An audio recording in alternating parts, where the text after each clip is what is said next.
ನಾವು ಎಲ್ಲ ನಿರೀಕ್ಷೆಗಳನ್ನು ಕೂಡ ಫುಲ್ಫಿಲ್ ಮಾಡೋಕ್ಕಾಗಲ್ಲ.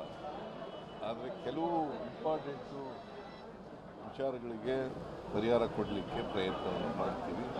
ಬಜೆಟ್ನಲ್ಲಿ ಹೇಳಿರ್ತಕ್ಕಂಥವು ಮತ್ತು ಪ್ರಮುಖವಾಗಿ ಇರ್ತಕ್ಕಂಥ ವಿಷಯಗಳ ಬಗ್ಗೆ ನಾವು ನಾಳೆ ಕ್ಯಾಬಿನೆಟ್ನಲ್ಲಿ ಚರ್ಚೆ ಮಾಡಿ ತೀರ್ಮಾನ ಮಾಡ್ತೀವಿ.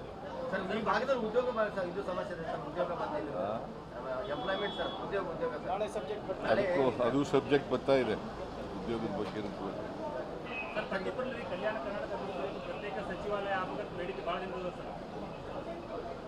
ಅದ್ರ ಬಗ್ಗೆನೂ ಹೇಳಿದ್ದೀನಿ. ಸಚಿವಾಲಯ ಬೇಕು ಅಂತ ಕೇಳ್ತಾ ಇದ್ದಾರೆ ಭಾಳ ದಿನಗಳಿಂದ. ಅದನ್ನು ಕೂಡ ಮಾಡಲಿಕ್ಕೆ ಪ್ರಯತ್ನ.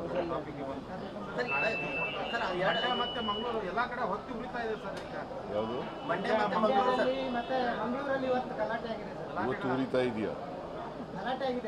ಏನು ಗಲಾಟೆ ಆಯ್ತಪ್ಪ?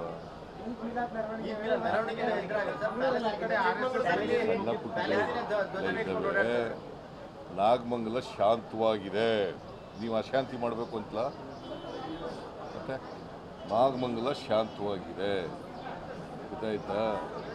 ನಾವು ಅಲ್ಲಿ USP ಸಸ್ಪೆಂಡ್ ಮಾಡಿದ್ದೀವಿ, ಇನ್ಸ್ಪೆಕ್ಟರ್ ಸಸ್ಪೆಂಡ್ ಮಾಡಿದ್ದೀವಿ, ಪೊಲೀಸ್ ಫೈಲೂರ್ ಇದೆ ಅಂತೇಳಿ ನಮ್ಗೆ ಗೊತ್ತಾದ ತಕ್ಷಣ ಮೇಲ್ನೋಟಕ್ಕೆ ಅದನ್ನು ಅವ್ರ ಮೇಲೆ ಕ್ರಮ ತಗೊಂಡಿದ್ದೀವಿ. ಮತ್ತು ಅಲ್ಲಿ ಏನು ನಷ್ಟ ಆಗಿದೆ, ಅಂಗಡಿಗಳು ಬೆಂಕಿ ಬಿದ್ದು ಏನು ನಷ್ಟ ಆಗಿದೆ, ಮೋಟರ್ ಬೈಕ್ ಅವಕ್ಕೆಲ್ಲ ಪರಿಹಾರ ಕೊಡ್ತಕ್ಕಂಥ ಕೆಲಸವನ್ನು ಮಾಡ್ತೀವಿ.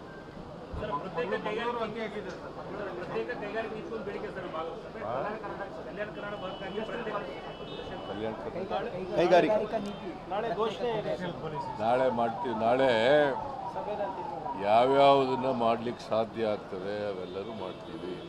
ನಾವು ಕಲ್ಯಾಣ ಕರ್ನಾಟಕದ ಪರವಾಗಿರೋರು ಅಲ್ವಾ? 371J ಮಾಡಿದವ್ರು ಯಾರು? ಯಾರ್ರೀ? BJP ಅವರ? ಹಾಂ, JDSನವರ? 371J ಮನಮೋಹನ್ ಸಿಂಗ್ರವರು ಪ್ರಧಾನಮಂತ್ರಿಯಾಗಿದ್ದಾಗ ಸಂವಿಧಾನಕ್ಕೆ ತಿದ್ದುಪಡಿ ತಗೊಬಂದು ಮಾಡಿದದು. ಅದಕ್ಕೆ ಪ್ರಯತ್ನ ಮಾಡಿದವರು ಮಾನ್ಯ ಖರ್ಗೆಯವರು ಮತ್ತು ಧರ್ಮಸಿಂಗ್ ಅವರು, ಗೊತ್ತಾಯ್ತಾ? 2013ರಲ್ಲಿ ನಮ್ಮ ಸರ್ಕಾರ ಇದ್ದಾಗ ಅದಕ್ಕೆ ಒಂದು ಕಮಿಟಿ ಮಾಡಿ ಅದನ್ನು ಜಾರಿ ಕೊಟ್ಟವರು ನಾವು, ಗೊತ್ತಾಯ್ತಾ? BJPಯವರು ಅಲ್ಲ. BJPಯವರು ವಾಜಪೇಯಿ ಪ್ರಧಾನಮಂತ್ರಿ ಆಗಿರುವಾಗ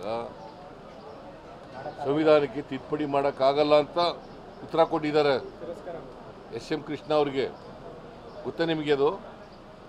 ಹಾಂ, ನೀನು ತಗ ಕುಣಿಸ್ತೀಯಲ್ಲಪ್ಪ, ಗೊತ್ತಾ? ಏನಂತ ಬರೆದಿದ್ರು? ಯಾರು ಬರೆದಿದ್ರು? ಯಾರು ಬರೆದಿದ್ದದು? Mister Advani, home minister and deputy chief prime minister. Sir, ಈ ಎಲ್ಲ ಕಾರಣಕ್ಕಾಗಿನೇ ಜನ ನಿಮ್ಮನ್ನು ಜಾಸ್ತಿ ಸಪೋರ್ಟ್ ಮಾಡಿದ್ದಾರೆ ಸರ್ ಕಲ್ಯಾಣ ಕರ್ನಾಟಕದಲ್ಲಿ. ಹಾಗಾಗಿ ನಿರೀಕ್ಷೆನೂ ಜಾಸ್ತಿ ಇಟ್ಕೊಂಡಿದ್ದಾರೆ.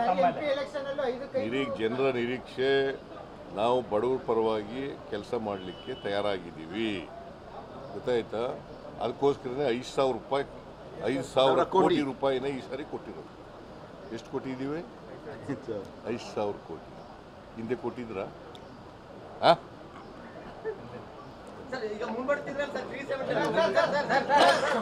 ನಾಳೆ